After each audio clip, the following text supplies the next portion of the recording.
안녕하세요. 코인 알려주는 남자입니다. 새벽 사이에 일론 머스크의 스페이스X가 비트코인을 모두 던졌다라는 소식이 전해지고 헝다가 미국에서 챕터 15 파산을 했다라는 소식이 전해지면서 비트코인이 대폭락을 했고 25K까지 내려갔던 비트코인은 일부 회복을 해서 26K 중반대를 횡보하고 있습니다. 지금까지 비트코인 시장에 어떤 일들이 있었고 앞으로 어찌 될지 상황에 대해서 총정리를 해보고요. 제가 시장을 바라보는 뷰, 그 다음에 저의 대응에 대해서 이야기해 보도록 하겠습니다. 먼저 비트코인 CVD 자료상으로는 28K에 존재하고 있던 이 지지대가 모두 뚫린 걸 확인할 수 있습니다. 영상에서 제가 말씀드린 것처럼 28.2K는 너무나 중요한 자리였기 때문에 이 부분이 뚫고 내려가서 지지를 못했기 때문에 이제 뷰는 바뀌어야 된다고 생각을 하고 있고 그 부분에 대해서도 이야기를 하겠습니다. 갈색고래 같은 경우는 전량 매도를 했다가 일부 잠깐 매수한 모습을 확인할 수 있고 보라고래 같은 경우도 계속 하락 쪽에 매도를 하고 있는 모습을 확인할 수 있습니다. 보시게 되면은 이따가도 말씀드리겠지만 29K에서 28K를 뚫고 25K까지 내려오면서 모든 매수벽을 다 체결을 시키고 왔기 때문에 이 부분이 깨끗한 모습을 확인할 수 있습니다. 오더북이 아예 텅텅 비어 있어요. 좀 더 구체적으로 어떤 일이 있었는지 시계열 순서대로 해가지고 이야기를 해보도록 하겠습니다. 두 가지의 이슈가 새벽간에 가장 크게 코인 시장을 흔들었는데 첫 번째 같은 경우는 차이나의 헝다그룹 작년 2022년도에 이미 파산한 회사입니다. 이 헝다그룹이 미국에서 챕터 15 파산을 한다라는 소식이 전해졌고요. 두 번째 같은 경우는 일론 머스크가 스페이스X랑 테슬라 두 곳의 비트코인을 보유하고 있는데 테슬라 같은 경우는 그대로 있어요. 그대로 오케이 있고 이 스페이스X에 들고 있던 비트코인을 매도를 했다. 이 소식이 전해지면서 비트코인 가격이 28K에서 횡보를 하고 있다가 27K까지 빠지고 그 다음에 이 소식이 전체적으로 다시 한번 전해지면서 급락을 했습니다. 25K까지 한 방에 내려간 모습을 확인할 수 있습니다. 이게 15분 봉인데 15분 봉인데도 불구하고 이 봉대가 한 방에 이렇게 떨어진 걸 확인했습니다. 이거는 절대로 자연스럽게 발생한 일은 아니고요. 인위적으로 누군가가 반드시 이걸 의도했다라고 보셔야 되는 거고 일단 여기서 정리를 하면은 이 헝다그룹의 파산 같은 경우는 이미 2022년도에 다 반영이 되어 있는 거예요. 근데 중국 관련돼서는 이 헝다보다도 최근에 말씀드렸던 그 부동산 회사 있잖아요. 거기가 헝다보다 더 큽니다. 그래서 이 리스크는 아직도 존재를 하고 있지만 헝다 관련된 리스크는 아니다라는 거를 파악을 해야 되고요. 다만 이때 한 가지 또 봐야 되는 게 뭐냐면 헝다그룹이 뭐 테더사와 이 채권 관계 때문에 또 버드가 돌았어요. 근데 테더 같은 경우는 헝다의 기업체를 가지고 있지 않습니다. 완전히 가지고 있지 않아요. 헝다와 테더는 완전히 별개고 이 퍼드는 정말로 거짓 퍼드예요. 그렇기 때문에 그런 부분들 챙겨야 되고 전혀 관련이 없다. 이런 부분들을 아셔야 되고 두 번째로 스페이스X가 모두 매도를 했다라는 게 월스트리트 저널에서 나왔는데 여기서 한 가지 저도 계속 찾고 있는데 스페이스X가 물량을 전부 다 던졌다라는 게 사실인지에 대해서 아직 확인이 되어 있지 않습니다. 그리고 어떤 곳에서는 이 스페이스X가 비트코인을 던진 게 2022년도, 2021년도에 이미 다 던진 거다. 그게 나온 거다라고 이야기를 하는 것도 있고요. 사실관계에 대해서 좀 더 살펴봐야 된다고 보고 있습니다. 물론 일론 머스크가 분명히 뭔가 언급을 하겠죠. 그런 부분들에 대해서는 업데이트를 하도록 하겠습니다. 이 두 가지가 코인 시장에 이제 안 그래도 그러니까 일부 하락을 했었잖아요. 하락을 한 상태에서 막 이 펀더멘탈이 좋지 않은 이런 일이 있었는데 그때는 거시경제 상황이 좋지 않아 가지고 비트코인 가격이 뭐 29K를 횡보하고 있었는데 그게 28K로 빠지면서 내려오면서 점점 더 이제 좋지 않은 상황이었다가 이런 것들이 왕창 쏟아지면서 물량이 던져지고 그러면서 코인 시장 비트뿐만이 아니고 모든 알트코인에 숏들이 돈을 벌 수 있는 그런 상황이 만들어졌다. 이렇게 보시면 되겠습니다. 실제로 2022년도 6월달에 루나 사태가 있었을 때잖아요. 이때 이후로 가장 많은 롱의 청산이 있었습니다. 의도대로 진행이 됐죠. 거의 10억 달러 청산이 됐고 하나로 따지면은 1.3조가 날아간 걸 하루 사이에 이만큼이 날아갔습니다. 엄청나게 많은 청산이 있었고요. 대부분 다 롱의 포지션이 청산이 된 걸 확인할 수 있고 일부 정말 안타깝게도 이런 상황에서도 숏이 청산이 되긴 했습니다. 그렇지만 대부분이 롱 포지션이 청산이 됐고, 다시 한번 말씀드리지만 하루 사이에 1.3조가 코인 시장에서 날아가 버렸다. 유동성이 없는 시장에서 이런 돈들이 추가적으로 날아갔다. 그런 상황입니다. 이걸 보시게 되면은 숏 세력들이 분명히 존재했구나라는 거를 인지하실 수 있을 것 같아요. 레버리지 펀드인데요. 숏 포지션의 비율을 어마어마하게 끌어올려 놓은 상태였습니다. 이러면서 숏 포지션이 계속 늘어나 있는 상태였고, 가장 고점까지는 아니었지만 많이 숏을 모았다. 그리고 나서 무언가 일이 발생을 했다. 이런 것들을 확인을 할 수 있습니다. 2022년도 1년도에도 숏 포지션이 높았죠. 이때 계속 하락을 했기 때문에 있었는데, 같은 경우는 비트코인이 횡보를 할 때 숏을 모았고, 그 뒤에 무언가의 세력이 이걸 의도해서 떨어뜨렸다라는 걸 확인할 수 있습니다.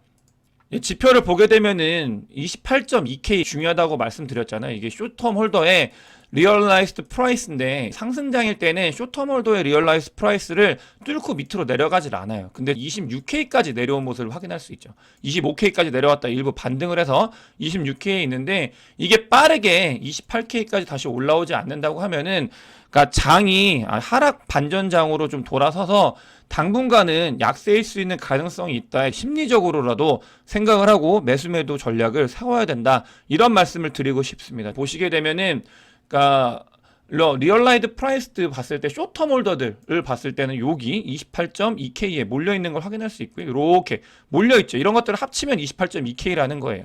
그런 부분들이 있다. 롱텀 홀더들 같은 경우는 크게 관여할 바는 아니지만, 이 숏텀 홀더들 1먼스에서 6먼스 숏텀 홀더들 새롭게 들어온 사람들의 이 가격이 그 밑으로 비트코인이 내려오게 되었다. 이런 부분들은 큰 의미를 가지고 있기 때문에, 첫 번째로는 심리적으로 준비를 해야 돼요. 무슨 준비를 해야 되냐? 하락 반전장이 좀 길게 올 수 있다. 이런 부분들에 대해서 정확하게 인지를 해야 되고, 상황이 바뀌었기 때문에.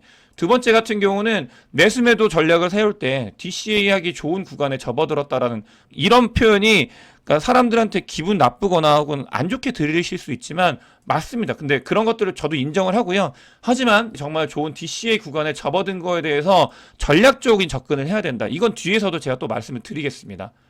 왜냐면 욕을 먹더라도 그 부분에 대해서는 제가 전략에 대해서, 제가 가지고 있는 뷰에 대해서 어떻게 할 건지에 대해서 말씀을 드려야 되기 때문에 계속 말씀을 드리겠습니다.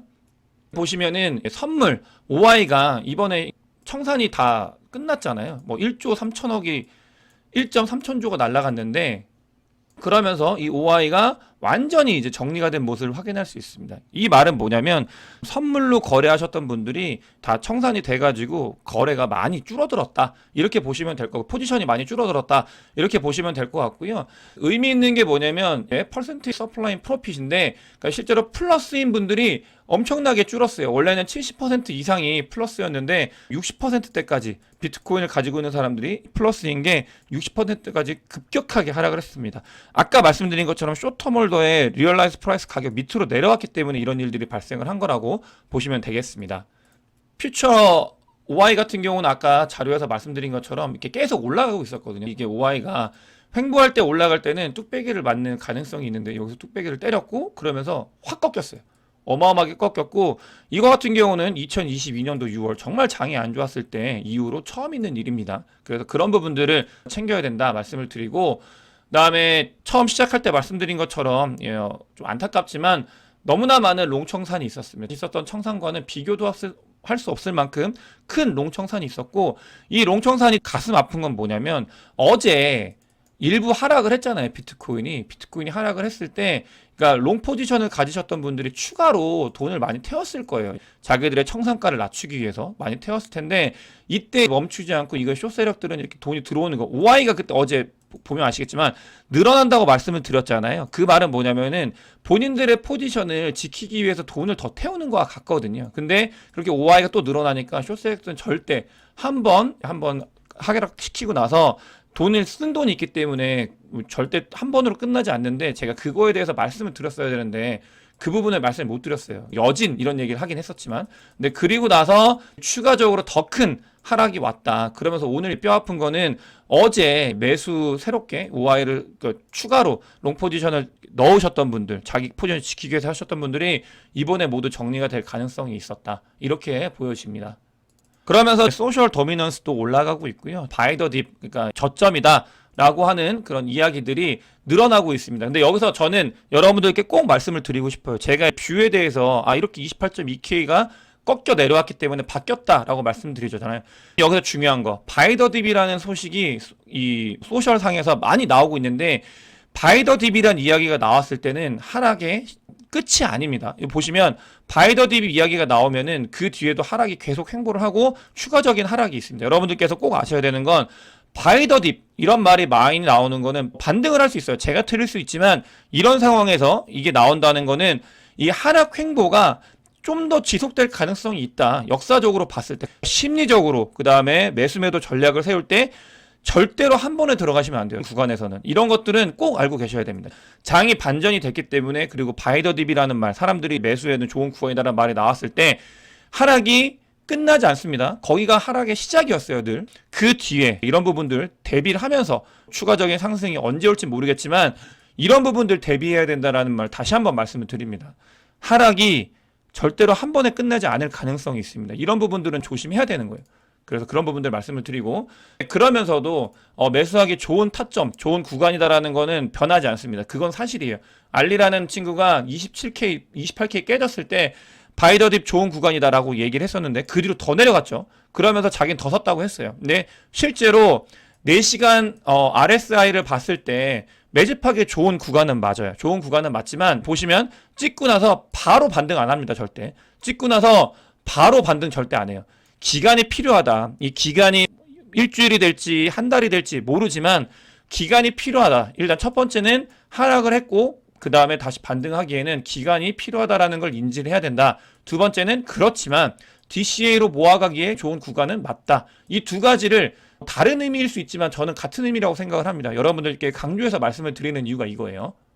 실제로 어젯밤에 신기한 일이 있었는데요. 바이낸스에서 이제 25K까지 빠지면서 비트코인이 하락을 할 때 코인베이스에서는 프리미엄이 발생을 했습니다. 이 프리미엄이 발생한 거는, 그러니까 미국은 싸게 사고 있다라는 말과 같죠. 그게 바로 올라간다라는 의미는 아니지만 어딘가에서는 프리미엄까지 주면서 비트코인을 매수를 한다.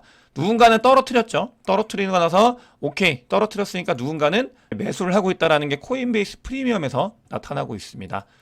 다음으로 똑같은 자료인데요. 코인베이스 프리미엄이 계속 마이너스 프리미엄이었어요. 그러니까 싸게 살 수 있었던 거예요. 근데 프리미엄이 엄청나게 올라갔습니다. 이번에 급락을 하면서 프리미엄이 많이 올라갔다. 미국에서 코인베이스 프리미엄은 미국이죠. 미국에서는 이 하락을 기다렸고 혹은 하락을 만들었고일 수도 있죠. 근데 그 뒤에 매수를 진행을 했다. 이런 것들이 온체인 데이터로 확인이 되고 있습니다. 제 뷰 영상에서 계속 말씀을 드렸는데, 저는 변동성이 줄어들었을 때 요때 그리고 요 시기를 생각을 하면서 그 뒤에 좋은 자리였다라고 생각을 했었습니다. 하지만 하락을 했죠. 그 다음에 28.2K를 찍고 밑으로 내려왔습니다. 그럴 때는 2019년도 요때를 생각을 해야 돼요. 2018년도 9월 10월달 요 부분도 변동성이 줄어들었다가 비트코인 가격이 하락을 했던 마지막 하락이었거든요. 그러면서 하락 횡보를 하고 엄청난 상승의 시작점이었는데 이렇게 될 가능성이 있다. 하락을 하고 나서 계속 횡보할 수 있는 가능성이 있다. 이런 열어둬야 된다. 이런 말씀을 드리고 싶습니다. 뷰가 빠르게 28.2K 위로 올라가지 않으면 제 뷰는 하락 횡보할 수 있는 가능성이 생기는 그런 자리다라고 뷰를 바꿀 수밖에 없는 그런 위치에 있다라는 거를 여러분들께도 말씀을 드리겠습니다. 물론 이런 부분에 있어서도 너무 급격한 상황이고 급변했잖아요. 일론 머스크나 헝다 이슈가 시장을 지배하게 됐고, 근데 이거는 개인적으로는 조금은 숏셋들이 의도한 그런 거 같긴 한데, 그럼에도 불구하고 나와 있는 지표를 가지고 대응을 해야 되기 때문에 말씀을 드리는 거고요. 좀 더 구체적으로 더 디테일하고 이런 것들은 시간 관계상 멤버십 라이브 때 일요일날 맨날 하는데 그게 아니라 이제 토요일날 좀 빠르게 진행을 할 예정이에요. 자료들 모으고 어떻게 대응을 해야 되는지 그 이야기를 좀 해보려고 하고요. 그런 와중에 안 좋은 소식만 있는 와중에도 비트코인 선물 ETF가 이더리움 선물 ETF가 승인이 될 가능성이 있다고 합니다. 이건 단순히 승인이 아니고 아담 코크란 같은 경우는 이더리움의 선물 ETF가 만약에 SEC에서 승인을 한다면 의미 있는 일이다 라고 이야기를 하고 있어요. 왜? 이더리움 선물 ETF가 나온다는 거는 이 이더리움이 증권이 아니라 상품이다라는 거를 인정하는 거다. 증권이 이제 인정을 받지 않고 이런 ETF가 나온 적이 없었다. 이게 나온다고 하면은 증권으로 인정을 받지 않고 나온다고 하면은 이더리움은 상품이다라고 인정을 하는 것과 같다. 이러면서 알트코인 시장에 좀 좋을 거다라고 이야기를 하고 있는데 긍정적인 것 같습니다. 이런 이야기는 저는 그래서 장이 안 좋지만 그럼에도 불구하고 인프라적인 부분들 그다음에 이걸 전체적으로 빌드하고 키워나가려고 하는 세력들이 어떤 식으로 움직이고 있는지는 비트코인 선물 ETF의 승인이 가까워진다라는 소식에서 알 수 있다고 생각을 합니다. 단기적으로는 힘들 수 있지만 이런 것들을 보면서 어느 쪽으로 나아가는지를 확인할 수 있었고요. 한 가지 좀 안타까운 소식이 있습니다. 리플 같은 경우도 어제 제가 말씀을 드렸는데 SEC에 중간 항소를 했으면 좋겠다라고 하는 거를 리플 같은 경우는 하지 않았으면 좋겠다라고 의견서를 제출했다고 말씀을 드렸잖아요. 근데 법원에서 중간 항소에 대해서 오케이 하는 결정을 내렸습니다. 그렇기 때문에 항소가 진행될 수 있고요. 항소가 진행이 되면은 보면 이게 수개월에서 또 수년 동안 지속이 될 가능성이 있다. 이거는 2차전인 거예요. 1차전 같은 경우는 끝났고 2차전으로 리플이 증권인이 아니냐라는 그런 법정 다툼이 다시 한번 지속될 가능성이 있다. 알트코인이 리플이 대표해가지고 SEC와 싸우고 있기 때문에 응원을 해야 되고 이런 부분들이 있다라는 말씀을 드리면서 오늘 영상 마치도록 하겠습니다. 영상이 도움이 되셨으면 구독과 좋아요 많은 공유 부탁드리겠습니다. 영상 봐주셔서 대단히 감사합니다.